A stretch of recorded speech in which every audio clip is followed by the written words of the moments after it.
Yes, we are recording now. So I am here to make sure that you all get to talk about your projects, your works, etc.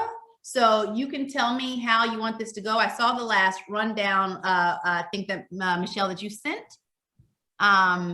The last rundown, yeah, that you and Trina sent about the follow-up, right? That you want to talk about your inspirations for the production of impact.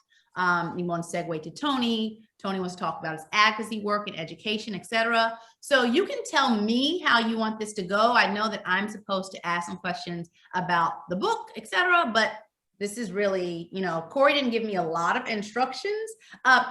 When you work with radical sociologists, they're often like, they're not the most detail-oriented people, but but how you all want this to go is I'm here to provide you all, moderation for what you want.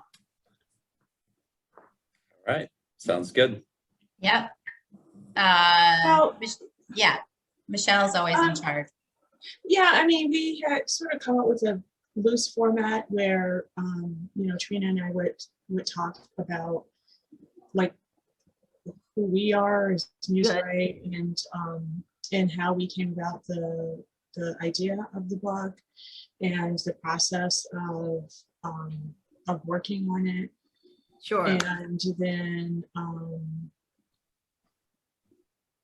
then in our goal, okay, that we had for the book, and then from there, I mean, I can read a part of the introduction because that sort of summarizes. I would love that. If you all want to get sort of like started, because it's recording, I'm giving, the editors like our real like start moment. Should we, I assume I'll ask you for introductions, etc.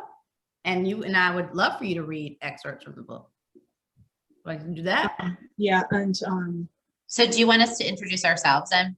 Yes. Okay. We can start there. Please. Trina, please. Oh. Let's get started. Yeah, hi, I'm Trina Satira. I'm an associate professor of creative writing at College of DuPage. I'm also a writer. I wrote In Her Skin, Growing Up Trans, which is a young adult novel that was agented by Mark McVeigh. And Michelle and I have co-edited a couple of anthologies, et cetera, et cetera. So my activism work is through writing and publishing. Excellent, thank you. Yeah, so I'm Michelle Duster, writer, speaker, public historian, educator. I teach at Columbia College, Chicago, and I didn't even realize that what I was doing was considered activism until somebody labeled me that way. And I'm like, really? And so what I've been doing that others have viewed, and now I'm starting to embrace the idea of activism is in the public history sphere. My great-grandmother is Ida B. Wells, and I've been involved in numerous projects that help educate the public about her in the form of public history projects. So as far as street names, public historical markers, monuments, museums, exhibits, documentary films. I've worked in a lot of different mediums, and the whole idea is to take education outside of the classroom and into the public sphere. And so that's what I've been focusing on,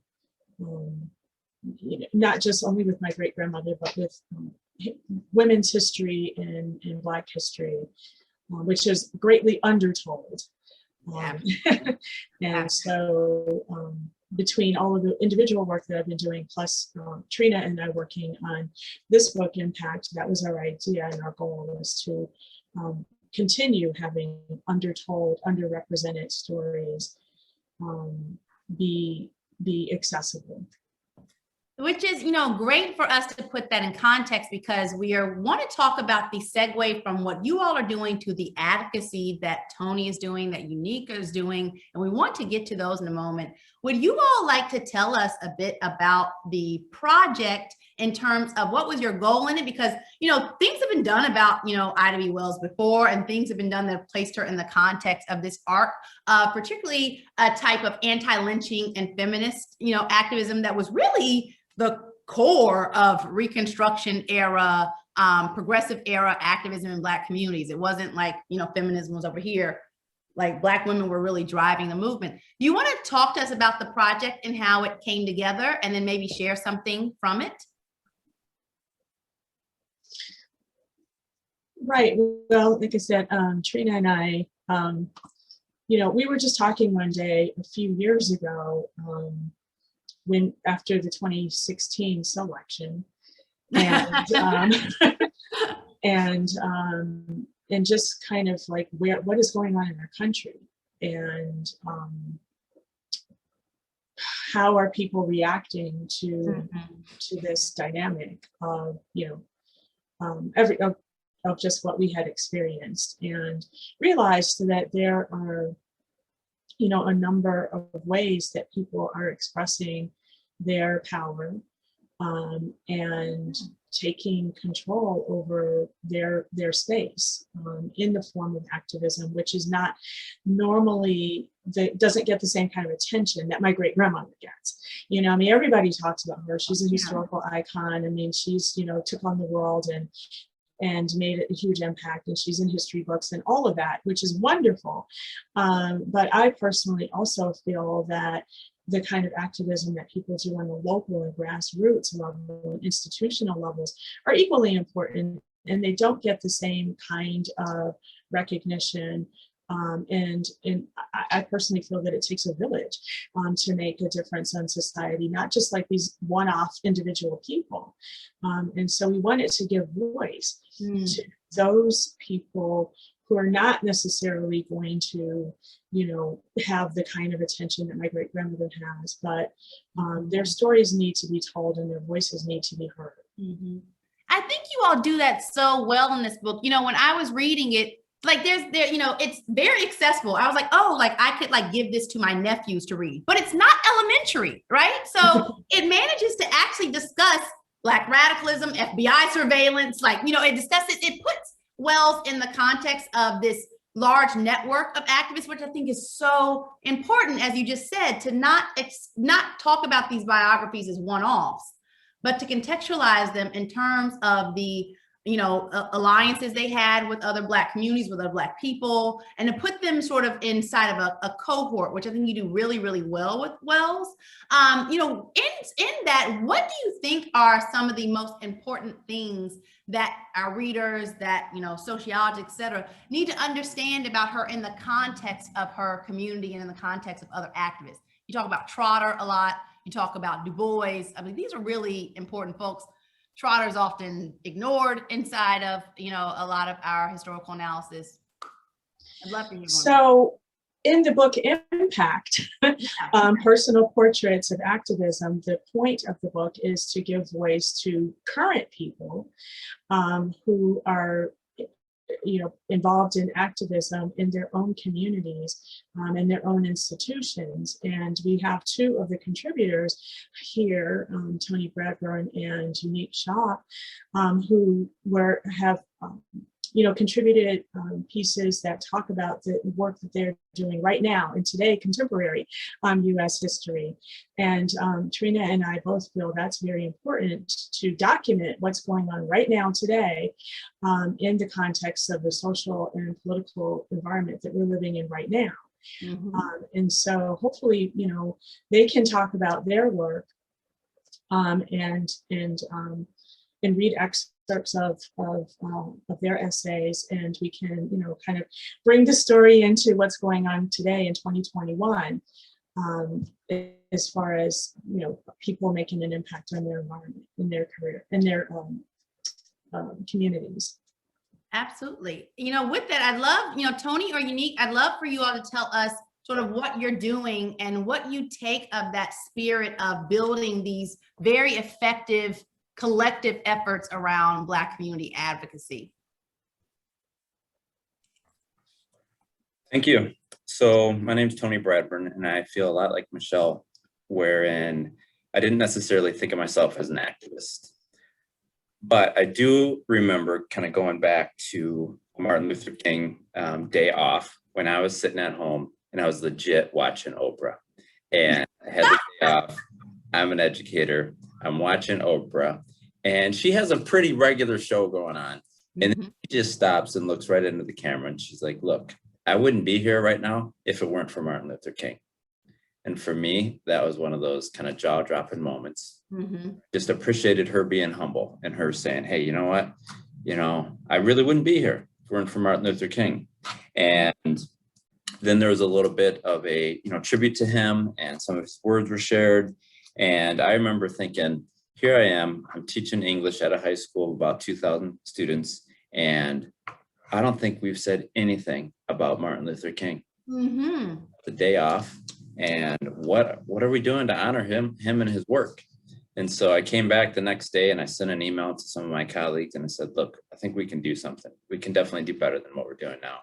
And what if we all just shared our stories about how it is that we've addressed and confronted racism, and just see where it goes. And so got a group of people together, and we just shared our stories, and each story was about 40 minutes long. And in doing that, it just became absolutely clear that our students wanted and needed to talk about race. Yeah. And Yeah. in time, we turned it over to them. Yeah. So that, I think, is where the power came in. Is when they said, hey, you know what? I want to share my story. I got something to say. Yeah.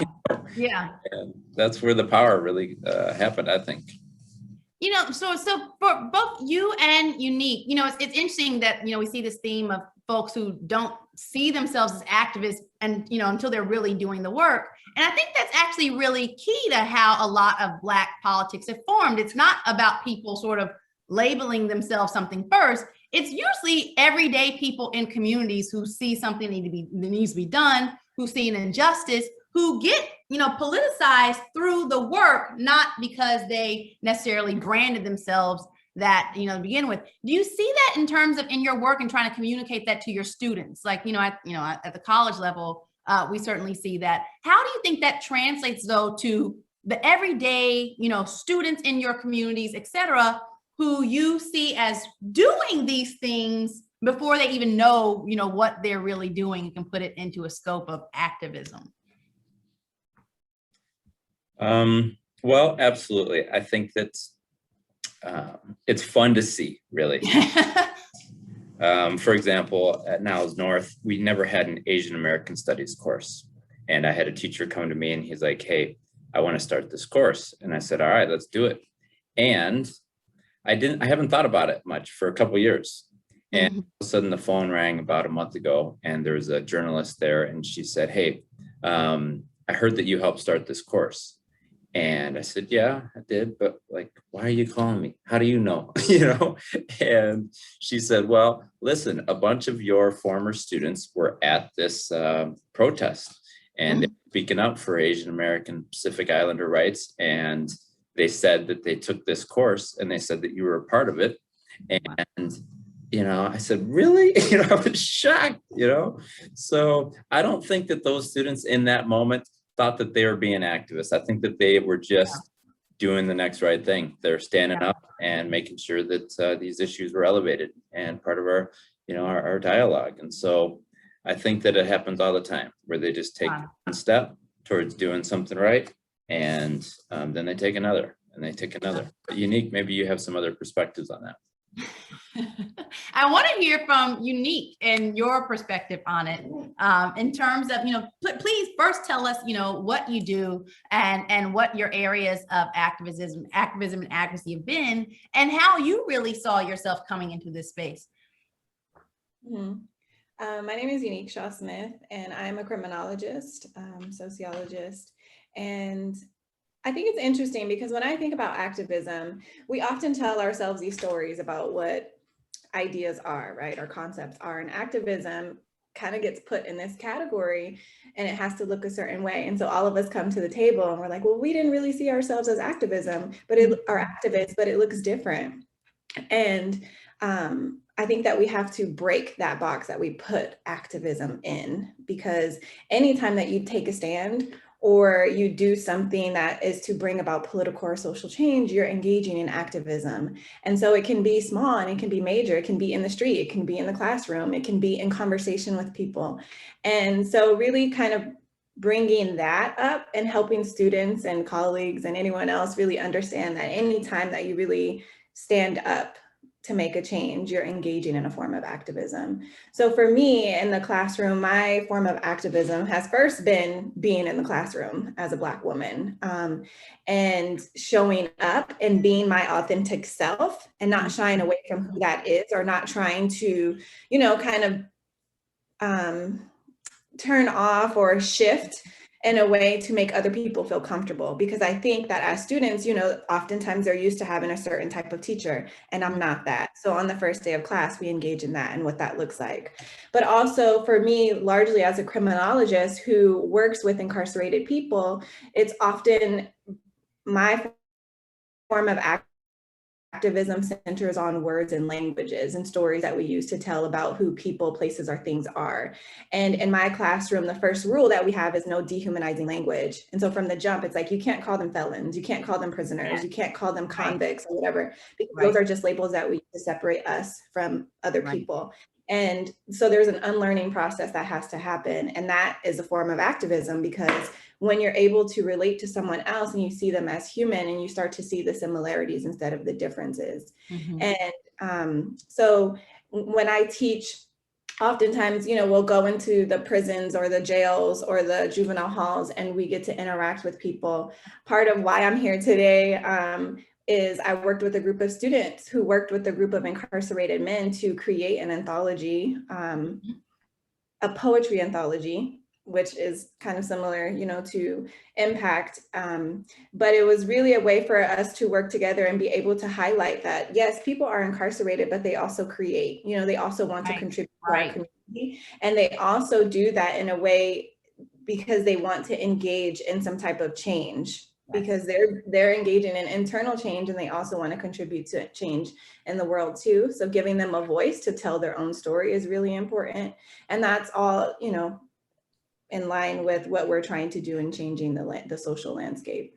You know, it seems like, you know, all of you have a real dedication and interest in bringing out folks from the margins into these spaces, because I think, you know, one of the very, you know, at least, you know, what I study is often, you know, Black leadership gets dictated through a gendered lens and through a class lens, in which it overwhelmingly becomes, you know, one type of Black person, mostly straight Black men, middle class, et cetera. And while they deserve a place at the table, there's a way in which that dictates, you know, Black, I'm sorry, someone, just a moment. Sorry, someone's at my door. That dictates, you know, Black politics from that lens, right? From a class lens and from a straight lens and from a lens mostly of Black people who've had some semblance of power. It sounds like unique what you do and what Tony and what you do and what Michelle you're trying to emphasize in the book is that it's actually really important to bring in these experiences that are really hyper marginalized within communities. That in a way, it seems like there's a way in which you can only know the community by knowing who's the most marginalized in it. Is that accurate? I don't know who wants to take that, but go ahead. Well, I mean, in the entire anthology of Impact, we have a lot of different voices. There are 45 different contributors, and so, you know, there are different stories and different people who are represented. And we have a Native American woman. We have, you know, some people even from outside of the United States. So our goal with the book overall was, like you said, to give a voice to people who many times are overlooked or marginalized. And the work that they're doing doesn't necessarily make the headlines. When it comes to how, you know, what's uplifted in our society. But we feel that they are very important, because you have to work at a micro level in order to make macro level change. You know, so I mean, so overall, that's what the book is about. But the work that that Tony and Unique, do is very specific to sort of educational, institutional change, and working within. Well, you can speak better for what you're doing than I can, but there are specific communities that each individual person is impacting in different ways. But the overall umbrella is that most of the people are working in ways that, on behalf of people who tend to not, like I said, get a lot of the attention, who tend to be exploited. Yeah. When you think about the history of our country, like who gets built on, or whose labor is used for other people's profit, Right. and Right. all of these type of issues that we as a culture really do need to talk about. Mhm. And I think that's our goal. And Trina can speak to that, as far as the goal of the book is to help start dialogue.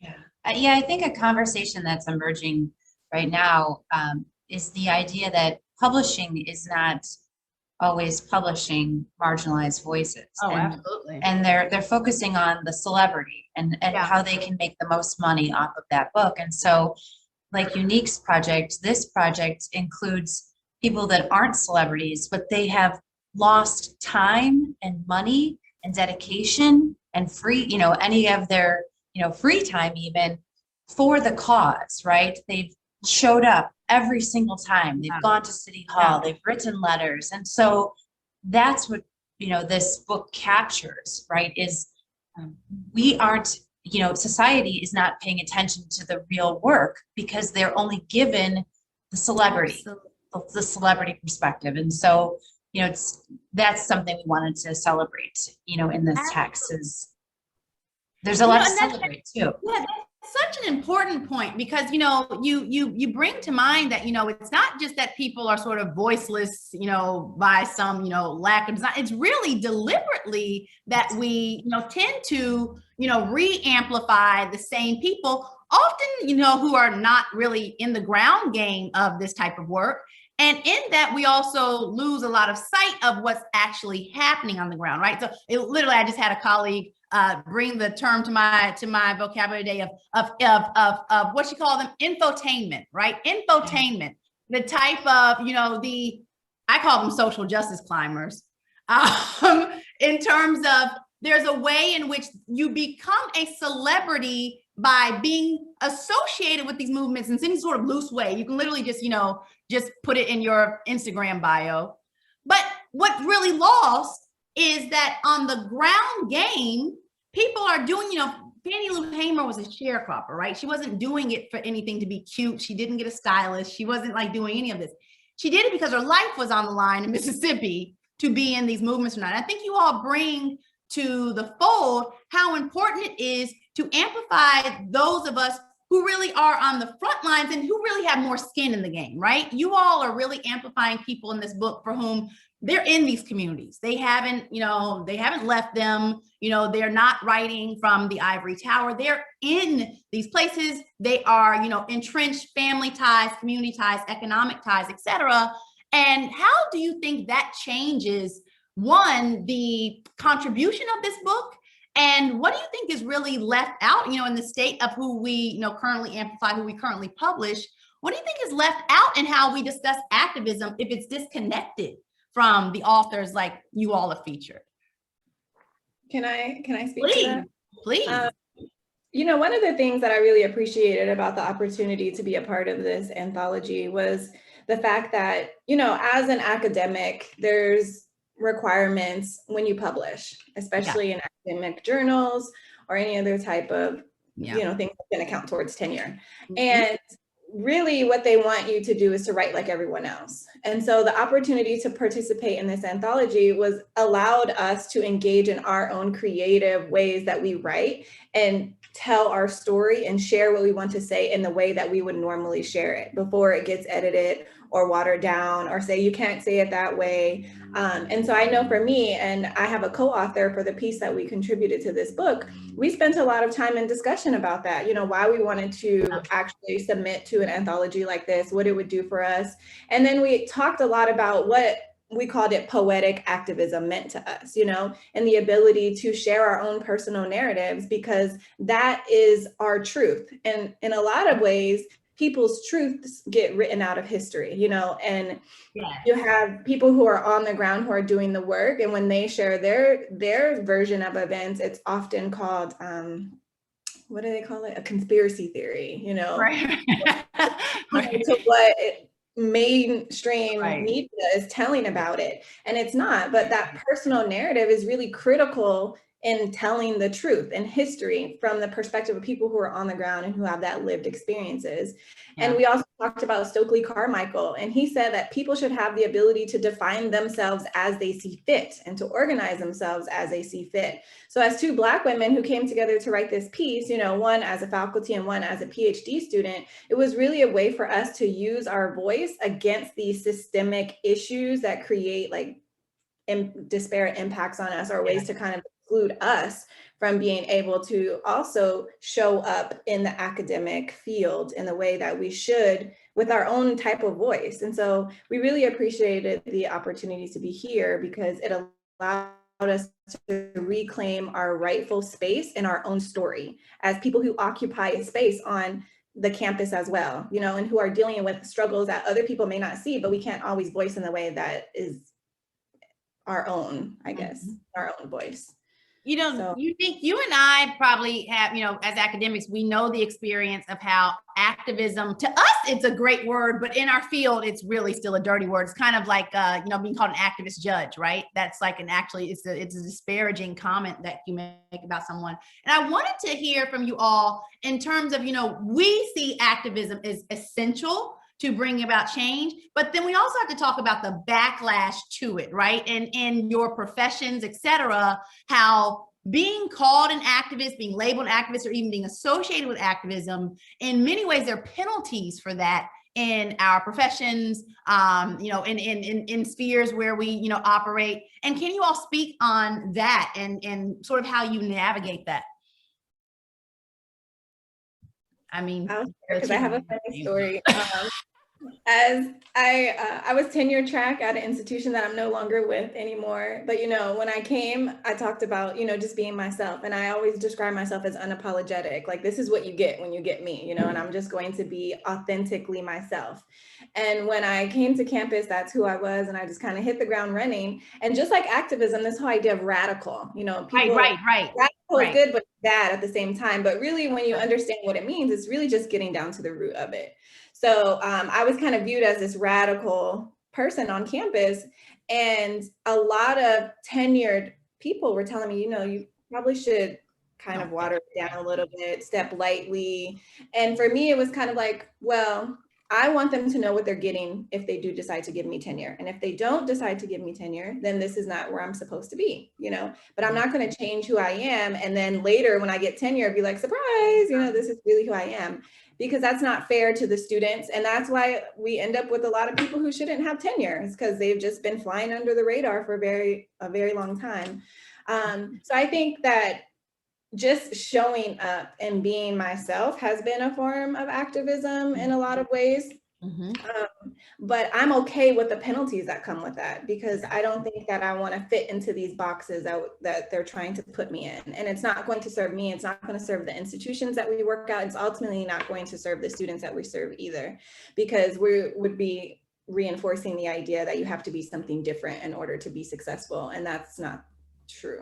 Absolutely. And it's good to, hear about the penalties. I'd like to hear from, Michelle and Trina and Tony about, what you all see as, the sort of the sacrifices you make to stay true to advocacy, to stay true to, your politics, really. I mean, in academia, I think this is the first time in academia where I have felt like I can talk about Palestine without being, like, I expect to be penalized to talk about a free Palestine. I think this year is the first time I felt like I could actually do that openly and then basically dare someone to challenge me about my views on a free Palestine, right? But those are, like Unique said, the penalties that we sort of expect and accept when we navigate these spaces. I'd love to hear from you all your thoughts on, you know, sort of how you have negotiated that. Well, I think that in some ways, when we think about, you know, what's happened over the last 16 months or so, it has helped, like you're saying. So we were all remote when George Floyd died, and then Taylor, Ahmaud Arbery. And as a result of being remote, I decided to start a more civic group. And so I started a group called Activists for Racial Equity out in Crystal Lake, which is where I live. And in that group now, we're about 900 people strong. Yet I was nervous. Thing y'all saying, I was nervous. I'm like, oh man, you know. Nervous that you would have like informants in there, or like. Right, because there are like community members from where I work, which is about, you know, 35, 40 minutes away, who, you know, I don't know what they're thinking, you know. And so for me, I just felt convicted though. And I said, I have to do this. I need to do this. Our community needs to be talking about these issues. And they weren't isolating race. They weren't, they're just talking about like injustice. And, you know, I just felt like we need to racialize these conversations. We need to make sure that these white folk out by where I live are understanding that this is about race. This is about racism. This is about the 4 levels, you know, of racism, not just, you know, this interpersonal racism, and that there's more to it than, you know, just, hey, this person called me a derogatory term. Right. So people out by me, they weren't really understanding about that. And so I just said, well, forget it. I don't want to be in your groups where you're talking about all this stuff. So I'm just going to start my own. And the premise of it all is that we're going to isolate race in these conversations. And we're going to confidently say Black Lives Matter. And if you can't say that, then there's other groups. Absolutely.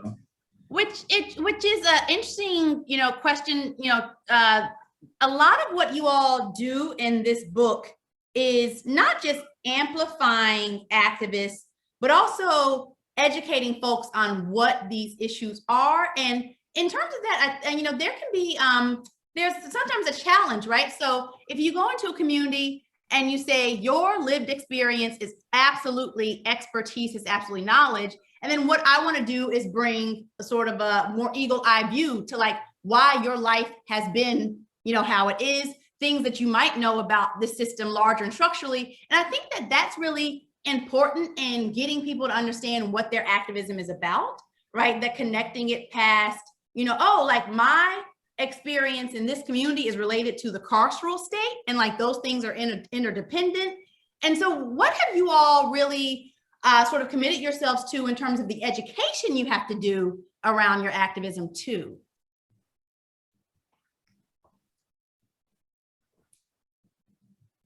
Please, anyone.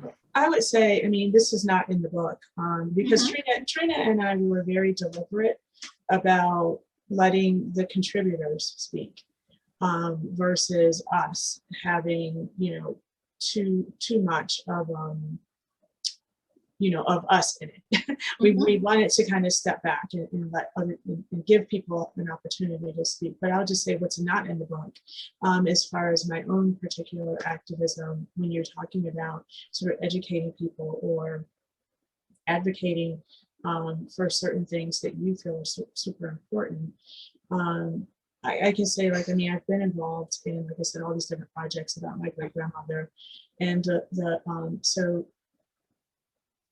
in advocating for these public kind of tributes to her, there has been sort of a lot of fighting. I don't want to, maybe persuading versus fighting people to understand that a Black woman needs to be recognized by the entire population. Not just a Black woman needs to be recognized by Black people. Yes, absolutely. but a Black woman needs to be recognized by everyone. And this sort of effort to kind of compartmentalize our history and our contributions into these small boxes, and only Black people should celebrate Black people, has been behind the scenes struggle on my part to push forward and to fight for a Black woman to be front and center in the most public way in the city of Chicago, in spaces that some people want to sort of insinuate that Black people don't deserve to be. And, you know, so that's been sort of my sort of behind the scenes activism of like, no, you're not going to marginalize again. But then at the same time, there's also on the flip side, a push to make sure that our communities, predominantly Black communities, have the right to have something nice. Because, you know, there were some, when it comes to the monument, some people tried to insinuate that, well, maybe that should be in another neighborhood, because they felt like that was a nice project. Oh, so it was too nice of a monument to be in a Black neighborhood. Exactly. Yes. And I'm like, no, you're not going to tell me that something that our community doesn't deserve, something high quality, you know, highly visible, beautiful. What are you trying to say? You know, so it's like this double-edged sword of like, on the one hand, you don't deserve to be in these, you know, highly visible spaces because you're Black, and so you go over there. But then on the other side, when we want to do something, when we're advocating to have something nice in our communities, like, well, that's too nice for you people. You know, so this is, you know, this underlying message that I think we all, you know, have experienced is this sort of, you know, way of placing value on who we are as a people and who our experiences, you know, should be affected, and who gets to celebrate and who doesn't get to celebrate, and who gets to speak for you, and who do you get to speak for yourself. I mean, there's a lot of dynamics, you know, that are involved in these things, and you know, so, and I think again, that's what I think Trina and I were trying to do with the book, is to make it possible for people to speak for themselves. Because there's a constant, you know, sort of battle of other people, experts, you know, talking about somebody else's experience versus letting the people talk about their own experiences. Yes. You know, with that, I you know, I really want to give you all space. Unique, you would probably have no problem answering this question in terms of, you know, as academics, we often, particularly I think Black academics, you know, much like Wells and her peers, are often trapped between this, you know, discipline, this establishment that, you know, has one type of idea of how to study our people. And then what we often do is, you know, we're kind of, you know, Black scholars are kind of activists by default, if you're doing Blackness right, I would say, in that you are constantly arguing for the humanity of Black people.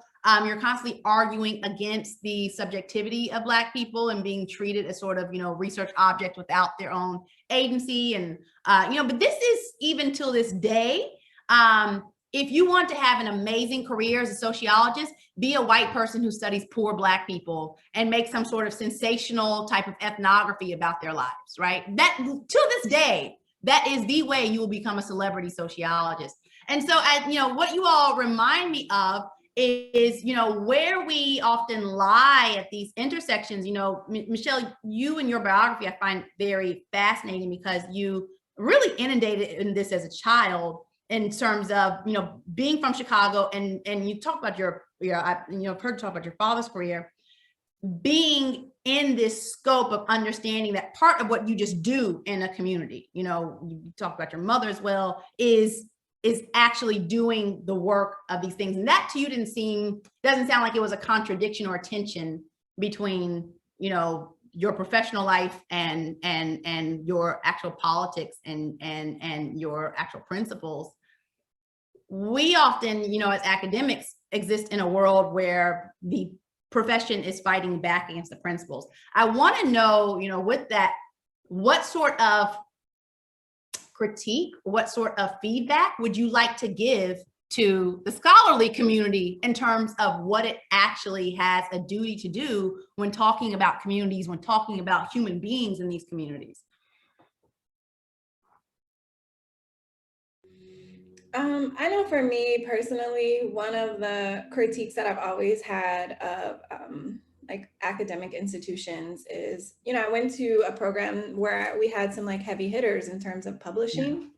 And I overheard a conversation one day where, and not necessarily people in the department, but just amongst colleagues, you know, who were kind of going into the field, like, oh, well, she's going to a teaching college, you know, so we won't hear from her anymore. And this focus on just pumping out research, you know, we need research, but I've always felt that there's a disconnect between what we actually research and how it's going to help people. Oh, so absolutely. yeah. Back and we're reading it as other academics in the field, but how is it actually being implemented? Whose hands is it going into to actually make a change? Because then, you know, when I go into the prison and I'm interacting with people who are incarcerated, I come in and they think that I'm just another person who wants to collect data from them and write an article. And so it took me a very long time to build rapport with the people that I was working with and for them to understand that I was truly there because I wanted to share resources with them. And so because of that disconnect where we actually don't see change happening in the communities that are just kind of being observed and written about and talked about, and we understand them, but we're not helping them. When people do come in and they want to affect change, it's kind of like, are you just like everyone else? And so I would say that that's my biggest critique is what are we going to do and how are we actually going to take what we know and implement it? Because for you know, centuries in this country, we have had information about the root causes of crime, about poverty, about education, and we've been presented with that and we're like, oh, well, we're not going to address it. You know, we put Band-Aids on it. And I don't think that we should be able to collect data about people if we're not actually going to put something in place to help alleviate some of those issues. I absolutely. And I think for many of our professions, there's a disconnect between the way a white establishment approaches it, which is there's no obligation to improve anyone's lives, right? That there's almost a the point of what many of our disciplines do in in academia is to improve the field, but not the people the field studies.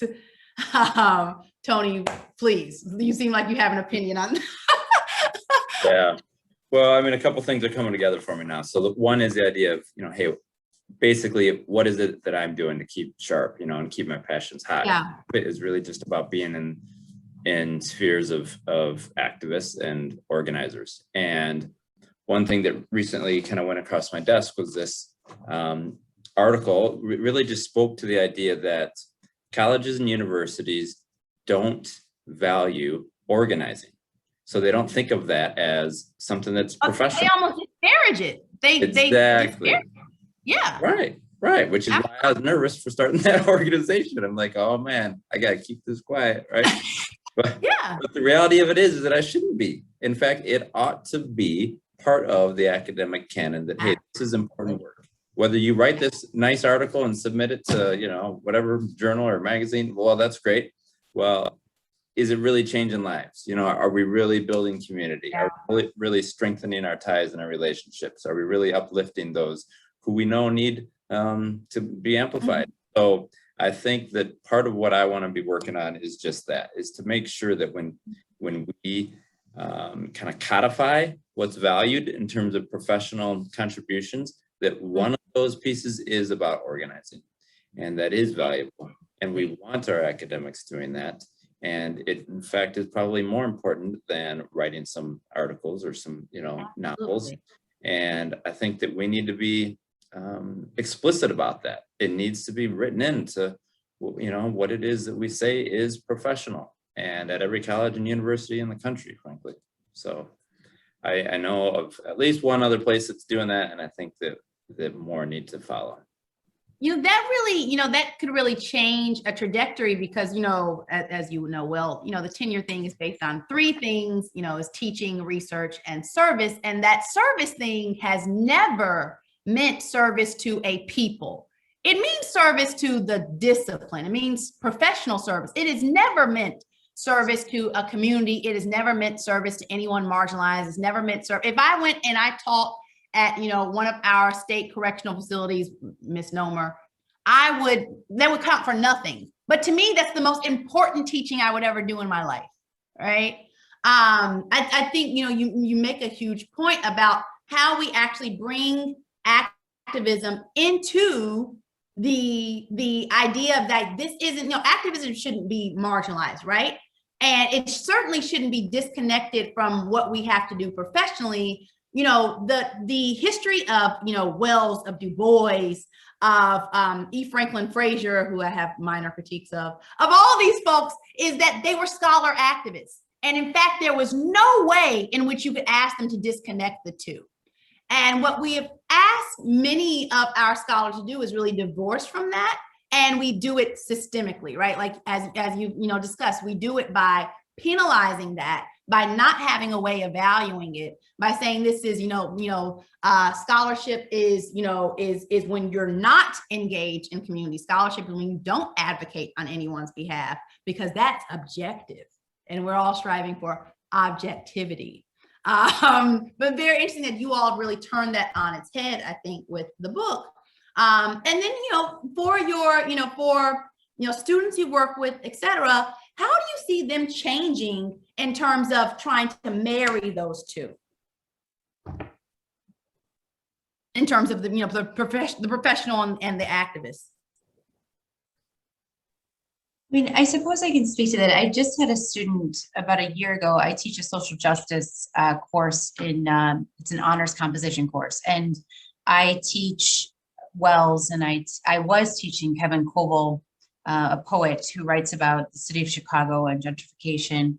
I was teaching Howard Zinn, and he wrote a beautiful piece on race realism, and he's from Ireland. And his piece received a lot of downloads, I think over 2,000 downloads.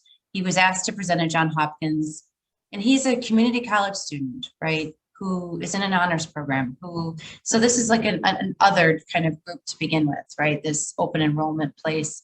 And so I do believe that teacher activism can occur without us.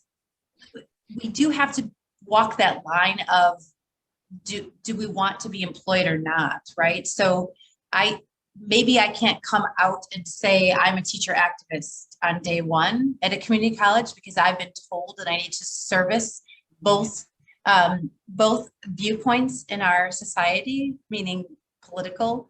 And so, and I've been told that we're too loud in the classroom. And so we've been asked to teach to everyone because they're all paying to be there. But the way I skirt it is through the texts that I use. And then those texts create those conversations, and those conversations create those papers, and those papers create the national conversation, right? And so there's a way to do it. It's a fine line we walk, right? And when we talk about being public about our activism and really putting that hard work out, like Nicole Hannah-Jones, and I know Michelle can definitely speak to this because she's wrote an article about it, but then we lose our employment.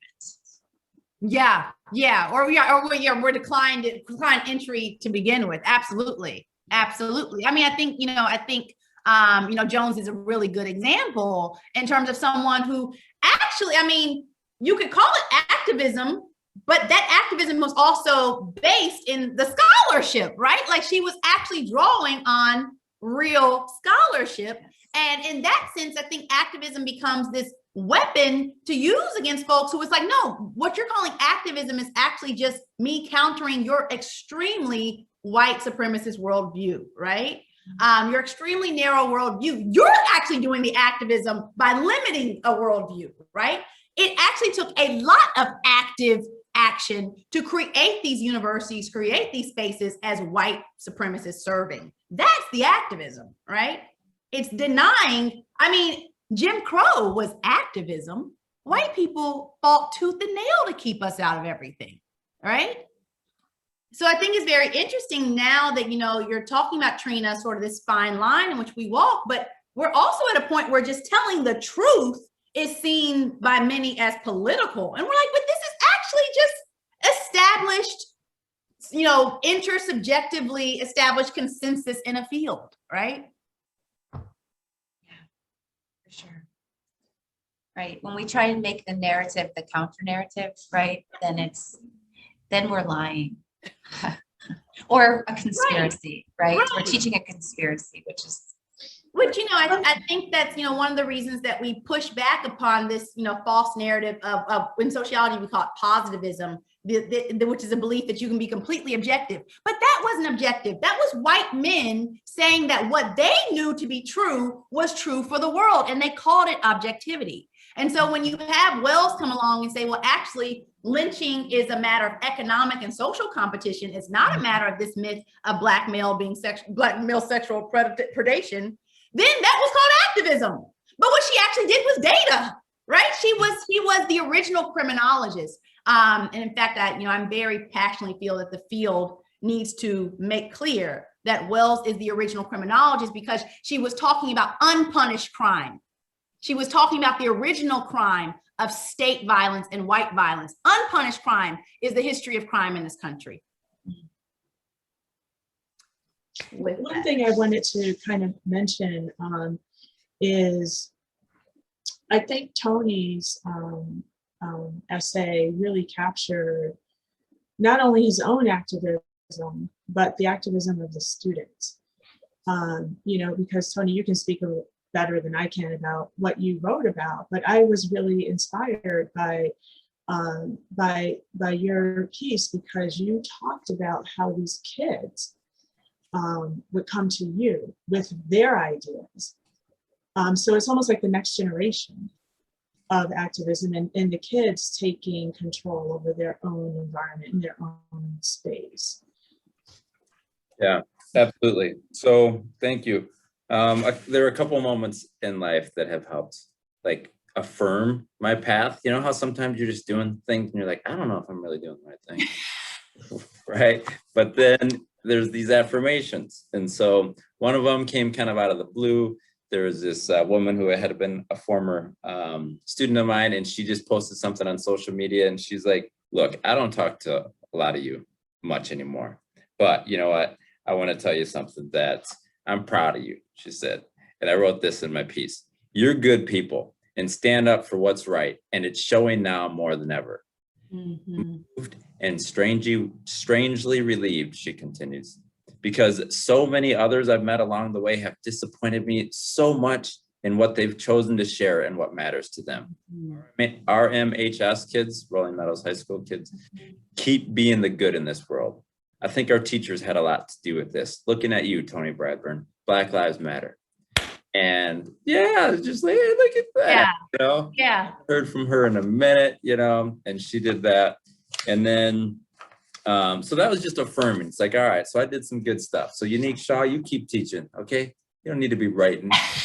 Teaching, keep changing the world, and we'll be hearing from you, all right? So, and then the other thing that comes up for me is that I just had I just decided to get all the black kids, all the black boys together at my school for lunch and for breakfast twice a month. And I wasn't sure that was a good idea either.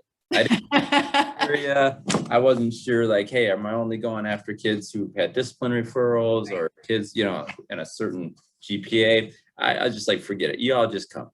And right. I'll just do it. And so we got together. And after that first meeting, towards the end of it, I said, hey, how often do you want to do this? And one of the students responded and he said, every day, let's do it tomorrow. They've been waiting for it. I was like, well, I don't know if I'm ready for that. I love y'all, but you know, I got another job. So anyways, we landed on twice a month, and they were, you know, of course, grateful and thankful. But that again was another affirmation, like, hey, you doing the right thing. Like, let's just get Black people together and have lunch, you know, breakfast. But the fruits of that is that I had some students come to me just because I built relationships with them. And they said, you know, I had a teacher who said the N-word, and she was reading it, you know, so it was from a historical text. Right, right. But still, you know what, Mr. Bradburn, it just didn't feel right. It just didn't feel right. And I don't think she should say it. And had we never built that relationship, they never would have even known who I was, right? They'd have just been like, oh, he's just this Black guy walking down the hall. Like, I don't know what he does, or, you know, anything. But they knew I was the humanities director, and they knew that I was in charge of those English teachers and social science teachers, and they'd come talk to me about it. And through a number of conversations, you know, I just went back to the department. I'm like, guys, we're done. Can't, just period. We can't say it. And they got it. And then I went to the PE department because they were listening to music. The kids had the ability to plug into the jack. And of course, they had some songs that, of course, you know, had the N-word in it. And so I talked to them, and they said, all right, well, yeah, we can't have that anymore.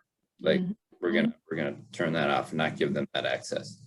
And so I think that's activism, you know, them standing up to me and, you know, standing up to the department and saying, hey, we got to change here.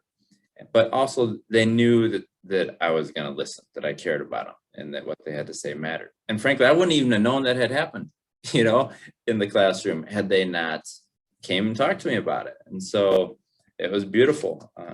And I do agree that they just become stronger. They become the people that we want them to be, by us being who it is that we authentically are. Yeah. You know, we are, you know, we've gone to an hour. I want to close with us, you know, Tony, you leave us on a really good note in terms of, in the book that you all have read, you know, each other's stories now, and, you know, certainly the editors have read everybody's. What do you see as those affirming moments that you draw from the book? What in these stories of people actually doing this work, what have you all taken away as like, oh, like that's what it is for me, right? Like, that's a moment when I know that this work matters. That's a moment when I saw, you know, Tony, you're talking about the smallest things of like individual students affirming you. What do you all see, you know, from the book? What have the authors told you all about sort of what keeps them confirmed and affirmed in doing the work?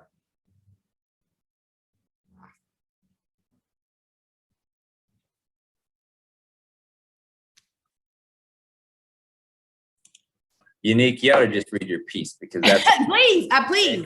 Yeah. When I first read that, I was like, this is gorgeous. Like, Please. That's what I just sent in the chat. I just asked her, I'm like, can you please read your piece? I love it so much. So I'm sorry. And we've been, and this is my apologies. We've been meaning to read your pieces anyway. Sorry, I've forgotten at the top of the hour. That's what we were supposed to do. Please, Unique.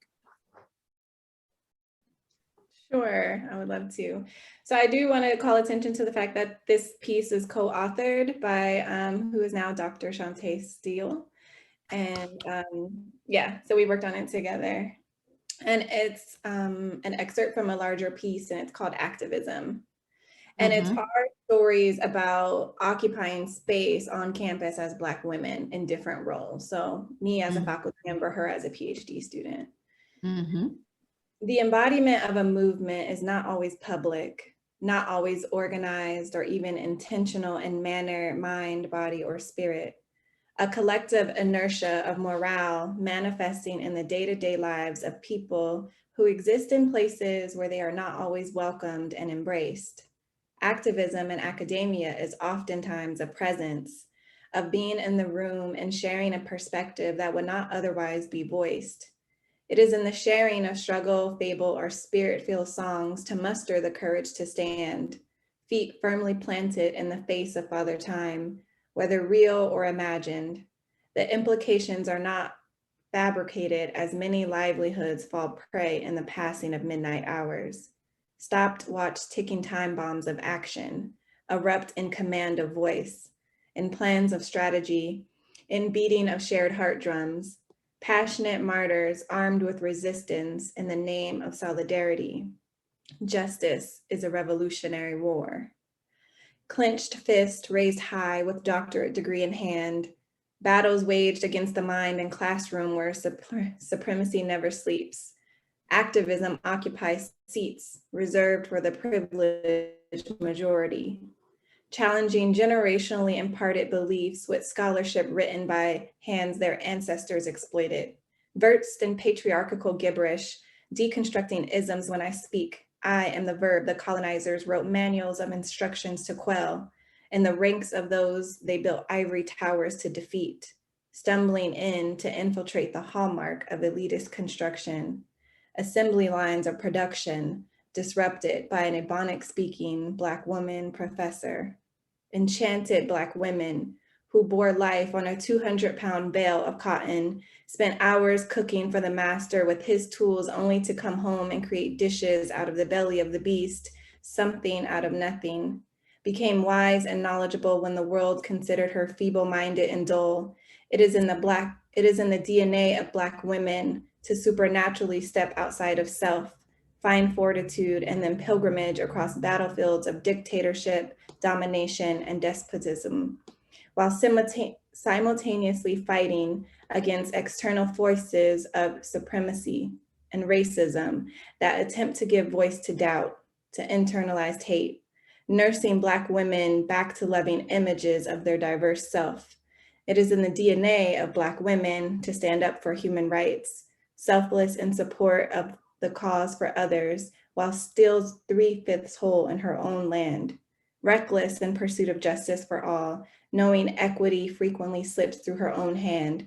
It is in the DNA to arrive the best version of myself, kinked out with cornrow crowns, creating spaces for new images of young, educated Black women, aware that my endeavor to get past the doctoral gates and into the 2% is a precursor to a war only Black women faculty can prepare me for.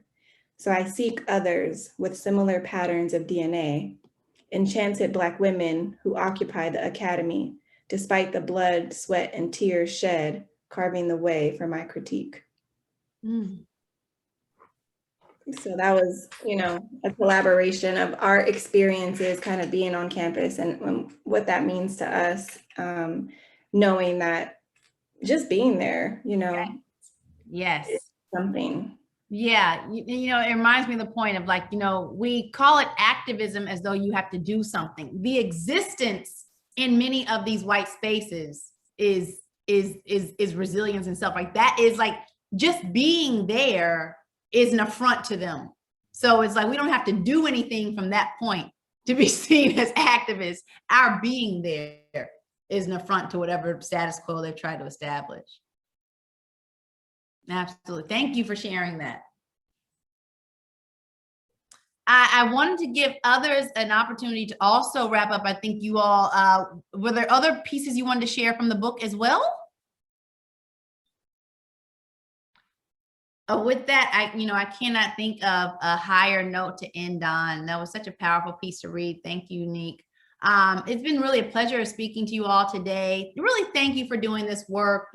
Trina, you just reminded me so much of like, we do exist in a time where there is a, celebrification, to invent a word, of this type of thing. And it's so important to get back to what our ancestors were doing, which was, Ivy Wells was the most famous Black woman of her day, bar none, but that wasn't her goal, or she only used it in service of the cause, not in service of herself.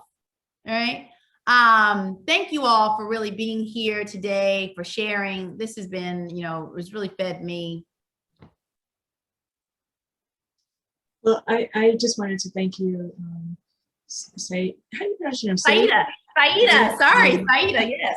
I wanted to thank you for having us, and I really want to thank Unique Shaw-Smith and Tony Bradburn for believing in us enough to contribute to, because you didn't know us. None of the contributors knew us, and so for them to see our call for submissions and believe in the vision of the work and us as Trina and I as professionals to contribute your beautiful work. I mean, we are very honored that you decided to become, to be part of this project.